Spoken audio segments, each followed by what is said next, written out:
سلام كمي تخونو كبرات تغطاتلتي سي ام اكسترا شو لتوزينا سبورت حزنا لكم قريبنا لنا نكدتا لكم بخبرنا قدام.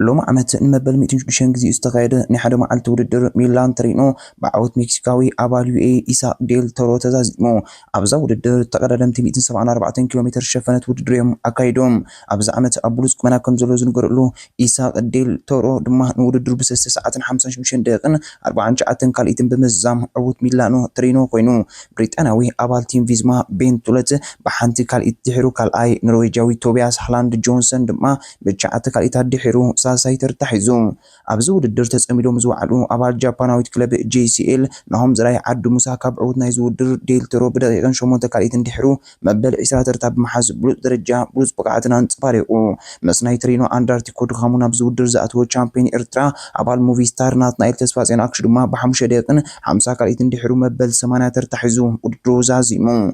عود نايز ودر عيسى ديل تيرو مبل رابعي ناي بروفيشنال عوتي سنيدو زي كازي ديل تيرو مبل 9 تقرر ماي ميلان ترينو كعوتو لزخاله تقرر ماي كوينو يو اي امارات دما كم غانتا مبل 770 كلتن عود سنيدا ديل تيرو هابز ودر معواتو سيبو كلتن 290 نطبو سيدو ود 21 عامت 210 تخلت معلتاتن ديل تيرو حمشاي بعد مزرعسه عوت ميلان ترينو كخون زبقعه تقرر مايو ابش حنج عتمي سلستن ود 17 عامت 654 معلتاتن كلو نزود درس تعوت له إيطالياوي جيوفاني جيربي بعد ما تزنقسه عوت نايز ودريو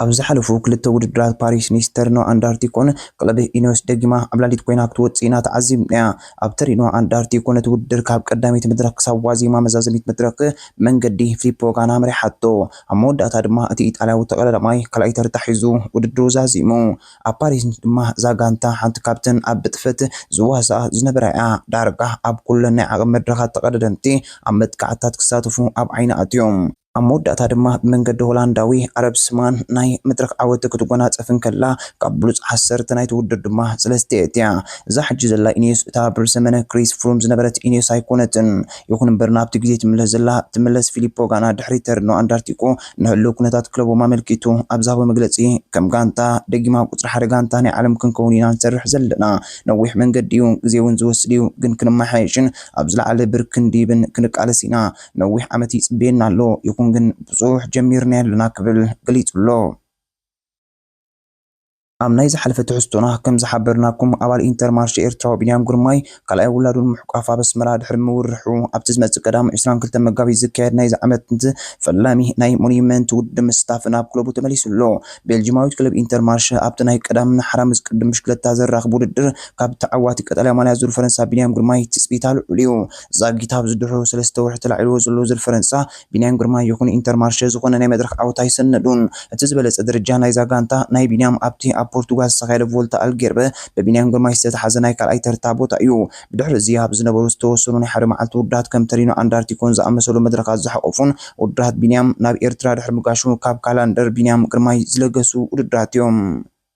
بنيام غرماي اب 2022 فلما غزي ابز صباح قرام ساساي غزي يساتفو وددر سان ريمو كصمديو اب بخرستافيو ابز وددر زحازو مبل 10 تخلتتال ما اب تاريخ انترمارشن تزبل درجه اميلان سان ريمو تمزغبه درجايو بنيام ابت غزي سان ريمو زكايرو البوتا مالت لا بريمافيرا كم سمامعو مسايكلين نويس ابز غبرو قال محتت غليصو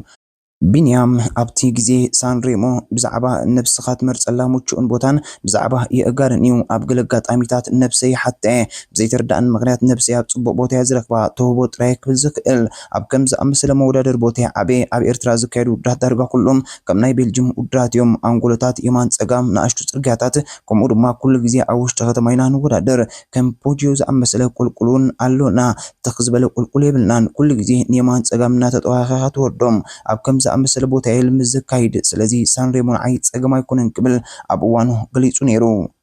دحر كلتا عمتات ناي بورستافي واب سان ريمو بنيام غرماي كم غنتو فلغم مدرخات اب جوري ايطاليان تور دي فرانسن تعويتو مسالساي غزيو نابت زنو 1 كيلومتر شفن سالساي ناي مونيمنت وددر كاتويو ሲኦኦ ክለብ ኢንተር ማርሽ ማክሲመ ሰገረ ዝወላ እኳ ቢንያም ካብዚ ናይ ዝውድድር ውዳት ቦኺሩ ይጽናሕ ኣብ ዝካየድ ሳንሬሞ ግን ክዕወት ከም ዝኣቱ ገሊጹ ሰገረ ሳብ መግለጺኡ ብዘይ ጥርጥር ሳንሬሞ ቢንያም ግርማይ ልዑል ዝኾነ ናይ ሞኒመንት ውድድር ናይ ዝዓመት ክዕወተሉ ዝሓለመ ውድድር እዩ ኣብ መፈለምታ ናይ ዝወርሒ ኣብ ጋንታ ብዘይነበረሉ ግዜ ኣብ ቤቱ ኮይኑ ኩሉ እቲ ዝተዋህቦ ልምዳት ኣካይድ እዩ ዝገበሮ ልምዳት ከም ኣብ በሪኽ ቦታ ዘካየዶ ተወሳኺ ልምድ ኢና ንሓስቦ ብልክዕ ሰልጢኑ ይመጽኡ ኩሉ እቲ ኣብ ሰልጠን ዝተዋህቦ መምርሕታት ተኸቲሉ ድማ እዩ ኣብ ምድላዋት ጸኒሑ ቢንያም በቀዳሚኡ ናብ ኤውሮጳ ተመሊሱ በቀጥታ ድማ ናብ ሚላን ኣምሪሑ ክሳብ ቀዳማ ኣብ ዘለዎ ሓፀርቲ መዓልታት ድማ ነቲ መወዳደሪ በታ ክድህስሱ እዩ ኣብ ዝሓለፈ ዓመታት ቢንያም ኣብ ዓቕበት ፖጅዮ ድሓን ይዘውሩ ኣብ ቁልቁለት ግን ኩሉ ግዜ ህላውነቱ ምስታ ዝበለፀት ኩችለ እዩ ኣብዚ ናይ ሎሚ ዓመት ውድድር ድማ ምስ ብሉፃት ገጢሙ ብሉፅ ዓወት ከግዝመና ተስፋና ይክብል ሲኦኦ ኢንተር ማርሽ ሰገረስ ነዊስ ባልድ ዝተባህለት ናይ ቤልጅየም ማዕከን ዜና ብዝገበሮ ቃል ምሕተት ገሊጹ ቢንያም ኣብ ሓደ ኣጋጣሚ ብዛዕባ በዳህነት ሚላን ሳንሬሞ ተሓቲቱ ኣብ ዛቦ ምላሽ ካብኡ ዘለዉ ናይ ሞኒመንት ውዳት ክዕወተሉ እቲ ዝቐለለ ውድድር ሳንሬሞ ይኹን እምበር ክዕወተሉ ድማ ዝከበደ እዩ ንነብሰይ ኣብ ዝበለፀ ቁመና ክትህሉ ከዳልዋ ይክብል ኣብ ሚላን ሳንሬሞ ዝበለፀ ደረጃን ምዝጋብ ከም ዝኣቱ ገሊጹ ንጎሎ ካንተ ብደገፍ ጋንታ ኮነ ደገፍታ አንጻር ጋንታ ብፍሉይ ተፈታዊ እዩ ትሑት ተፈታዊ ወናን ዝለዓለ ስነ ምግባር ፕሮፌሽናል ተጻዋታይ ንጎሎ ካንተ ዘርኢ ሓርጉ ካብ ሃገር ማሊ ኣብዚ ሰሙን ዑደት ምግባር ንገባሪ ሰናይ ትካል $5 ሚልዮን ሓገዝ ኣበርኪቱ በቲ ሓገዝ ህፃናት ብነፃ ዝሕከምሉ ኣዝዩ ዓቢ ሆስፒታል ኣብ ማሊ ክህነፅ ጀሚሩሎ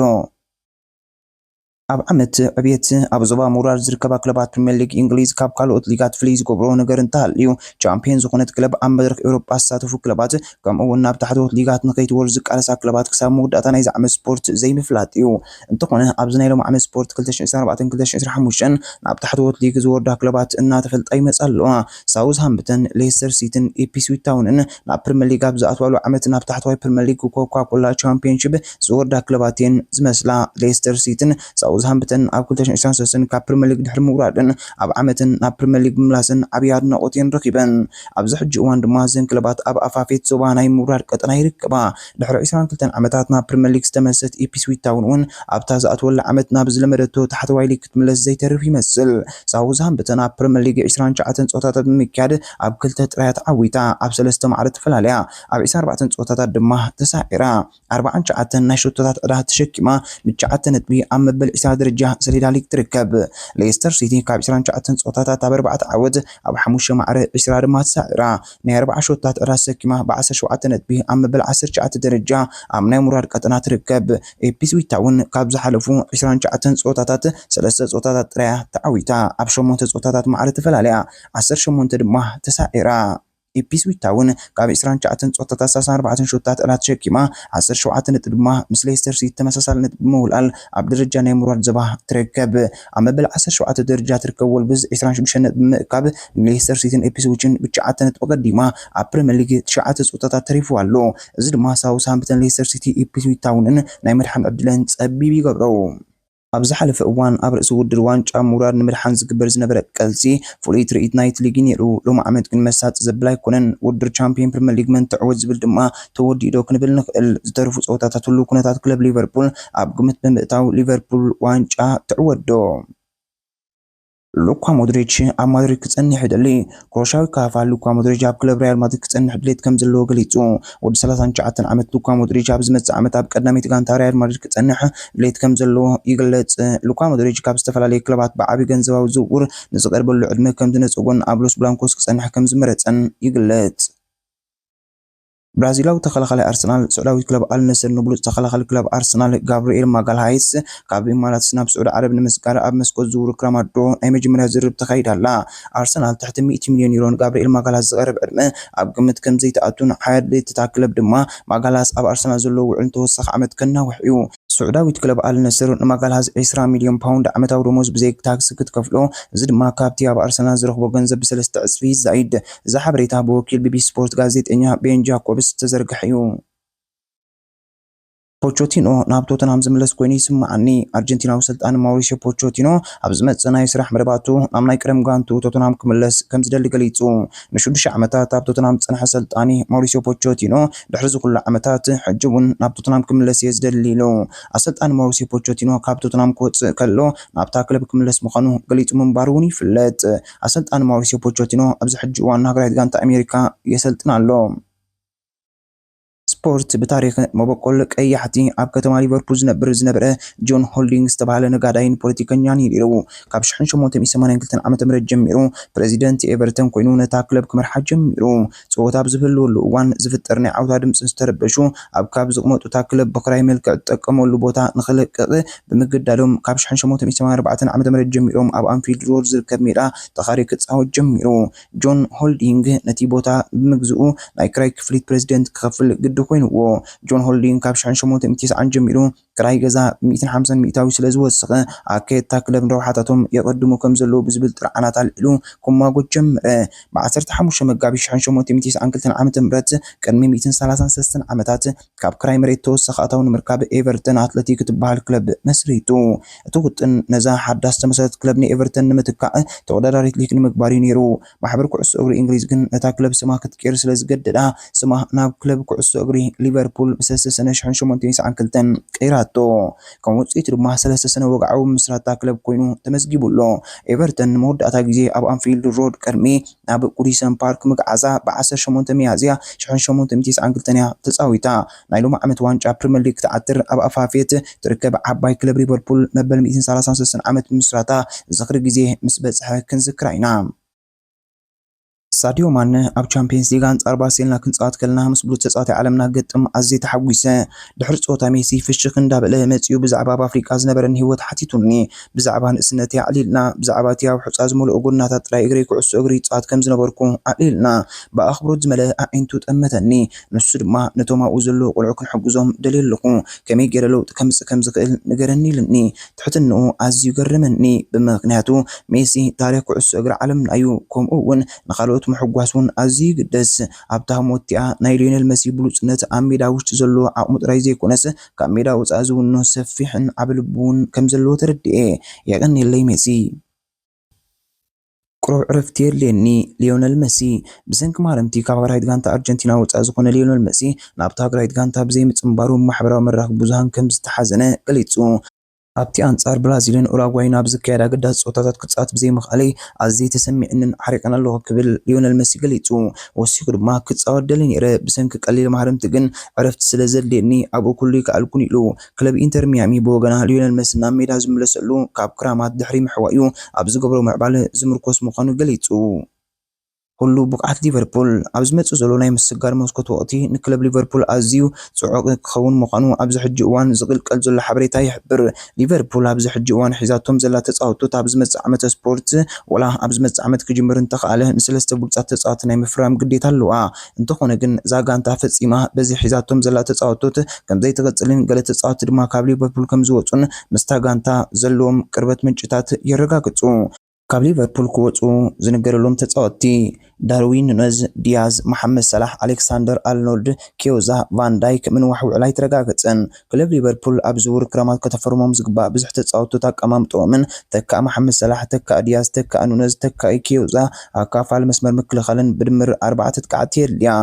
تكا إدياس تكا نونز تكا كيوزا كافال مسمر مكلخالن بدمر 4 تقعات يدليا تكا أي ألكسندر أرنولد فان دايك ولان تسنح مأكلاي تخلخلاي قدنيو نايت أقماي مسمر تخلخلاي أبز متعامة سبورت أب روبرتسن سمي كوسن كن مركوز عين قلنيا ولا ون غريفر بيرتش لومي عمد كابتس بيت زقبرلو زحاش بغاتير انتهالو كون لعلي زحشن داك خلخله زكافل إدليايو صوتان أرجانتات بي إس جون نيوكاسل مرأي تراي أكل مرتعيو ليفربول أب حد مسكوت زور تراي بدمر شومون تتصات كتفرم قديتا خوينو هالو سمي عدة تزردو أو فرتن تزهلونا زن مقباراي مخبرنا نيرو اتعب حطو اف اس جي نزقبر فقرنيا ديو زبليو بفيفا نهي هاجرات صوتا هاجرو كيلو ما فيفا نيشنز ليج ساتفو نهي أرسنال تتصاتوت غابرييل ماغالاج ዊሊያም ሳሊባ፣ ጁሪያን ቲምበር፣ ማርቲን ኦዲጋርድ፣ ዴቪድ ራያ፣ ሚካኤል መሪኖ፣ ደክላን ራይስ፣ ሉዊስ ከልን፣ ሪካርዶ ካሊፊዮርን፣ ጃኮብ ኪዊርን፣ ቶማስ ፓርቲ፣ ሊያንድሮ ትሮዛርድ፣ ኪራን ትሬኒ፣ አሌክሳንደር ዚቾንኪዮም ክለብ አርሰናል ኣብ ዝክረማትን ኣሌክሳንደር ኢሳክ ዓብ ምንቅስቃስ ዝገብር ትፅቢት ይግበር ካፕታን ኣሌክሳንደር ኢሳክ ቀንዲ ተሓተሉን ብደቂቕ ትከታተሉን ዘላ ክለብ ሊቨርፑል ግን ዓብ ፍክክር ከም ዝገጥማ ግና ፍሉጥ እዩ ኤርትራዊ ሹደናዊ ኣሌክሳንደር ኢሳክ ናብ ኣርሰናል ክሰጋገር ከም ዘሊ ገለ ምልክታት ክቀርብ ፀኒሑ እኳ እንተነበረ ክሳብ ሕጂ ዝተረጋገፀ ነገር የለን ክሪስ ዊለ ሪኤደም ኣሌክሳንደር ኢሳክ ካብ ግዜ ቁልዕነቱ ኣዝዩ ዘድንቆ ዝነበረ ተጻዋታይ ክለብ ኣርሰናል ነበር ቴሪ ሄንሪ ኒውካስትል ኣብ ልዕሊ ሊቨርፑል ዓወት ድሕሪ ምጉንፃፋ ምስ ናይ ቁልዕነቱ ደጋፊ ቴሪ ሄንሪ ሓጎሱ ፀንቢሉ ኣሌክሳንደር ኢሳክ ናይ ባህር ተጻዋታይ ቴሪ ሄንሪ ኣብ ኣርሰናል ዝለብሳ ዝነበረ ቁጥሪ 14 ማልያ ኣብ ሰዓት ዝነፃ ኮይና ኣብ ቀጻሊ መን ሓድሽ ተጻዋታይ ክለብሳ ኣብ መጨረሻ ግን ዝተጻዋታይ ናብ መንጋንታ ይኸይድ ይከውን ዝኽበርኩም ሰማዕትና ንሕጂ ሒዝና ዝቀረብና ዓለታዊ ዜና ስፖርት ዝክተከታተሉ ጽናሕኩም እዩ ኣብዚ ቅጽል ምክታልኩም ኣይተቋርጹ ካልኡን ስለ ዘሎ ተና 4 ሕግታት ሼር ላይክ ኮሜንት ሳብስክራይብ ኣይትለልውን ወደ ሓንኩም